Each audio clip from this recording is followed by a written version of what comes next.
اعوذ باللہ من الشیطان الرجیم بسم اللہ الرحمن الرحیم۔ عجم کے شہروں میں سے ایک شہر جس کا نام بلخ تھا، اس میں علوی خاندان کا ایک شخص رہتا تھا۔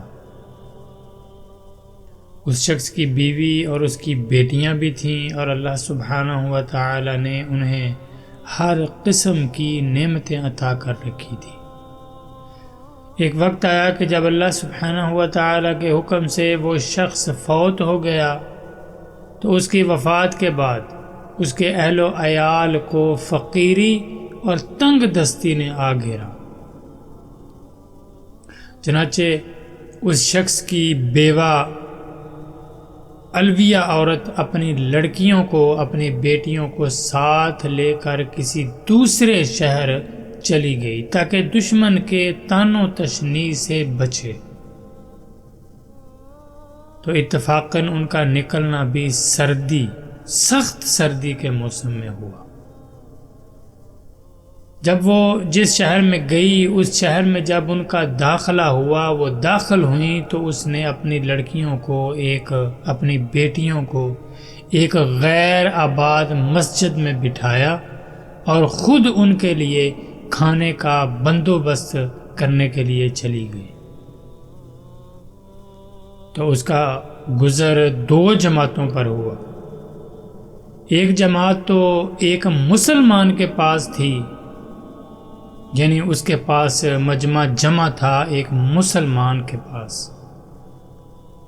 اور وہ مسلمان شیخ البلاد تھا، اور دوسری جماعت ایک مجوسی کے پاس جمع ہوئی تھی جو کہ نائب تھا۔ تو اس علوی شخص کی بیوہ پہلے مسلمان کے پاس گئی اور اس کو اپنا حال سنایا، اپنی کہانی بتائی، اپنا سارا واقعہ سنایا اور کہا کہ میں ایک علوی شریف خاندان کی عورت ہوں اور میرے ساتھ یتیم لڑکیاں ہیں جن کو میں نے ایک غیر آباد مسجد میں بٹھایا ہے، اور آپ سے آج کی رات کا کھانا مانگتی ہوں۔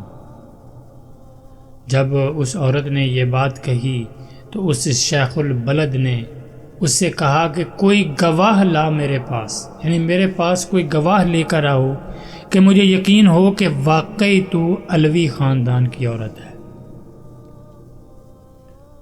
تو اس عورت نے کہا کہ میں ایک اجنبی عورت ہوں، اس شہر میں مجھے کوئی نہیں جانتا۔ تو جب اس عورت نے یہ جواب دیا تو اس شیخ البلد نے منہ موڑ لیا،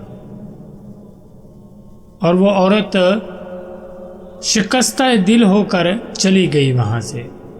پھر اس کے بعد وہ اس مجوسی آدمی کے پاس آئی اور اپنا حال اس کے سامنے بیان کیا کہ میرے ساتھ میری بیٹیاں ہیں اور میں ایک علوی شریف خاندان کی عورت ہوں، اور شیخ البلد کے پاس جانے کا واقعہ، جو مسلمان کے پاس وہ پہلے گئی تھی، اس کے پاس جانے کا بھی سارا واقعہ اس نے اس مجوسی کو بتا دیا۔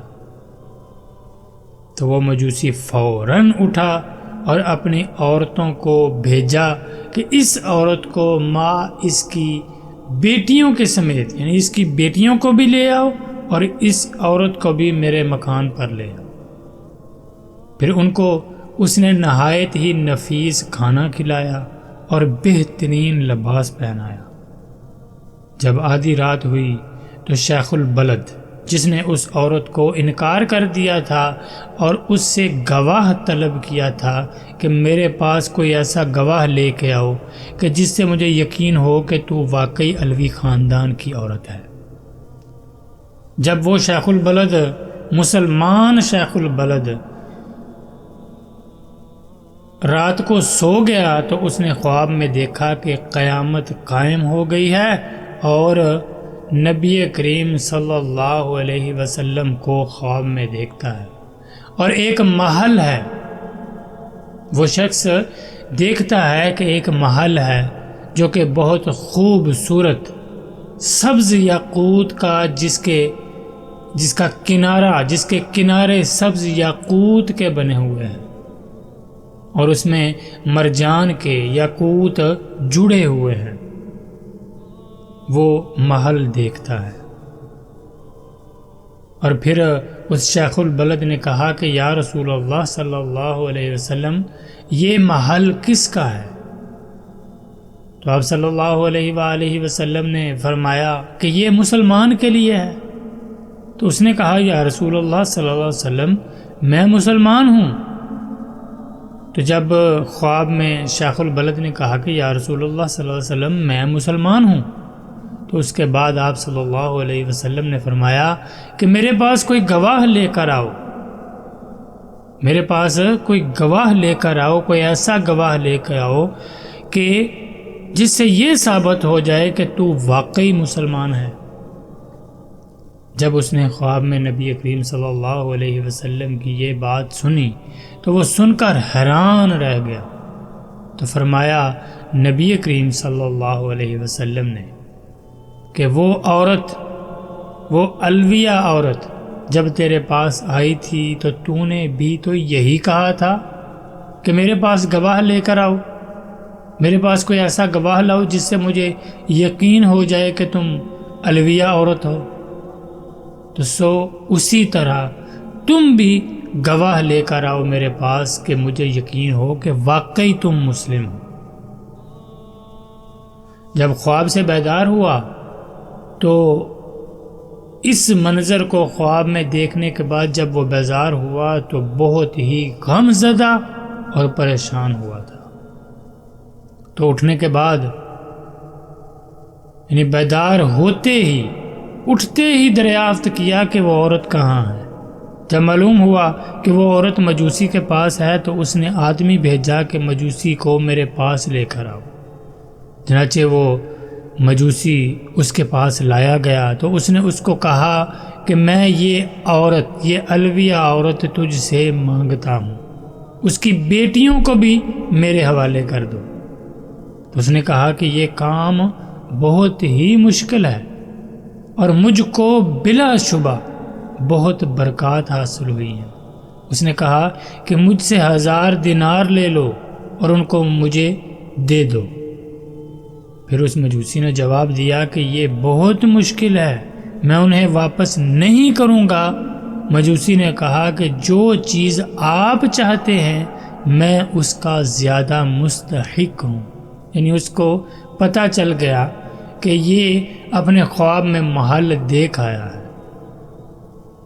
تو اس مجوسی نے کہا کہ آپ جس چیز کے طلبگار ہیں اس کا زیادہ مستحق میں ہوں، اور وہ محل، پھر اس مجوسی نے کہا کہ وہ محل جو آپ نے خواب میں دیکھا ہے وہ میرے لیے بنایا گیا ہے۔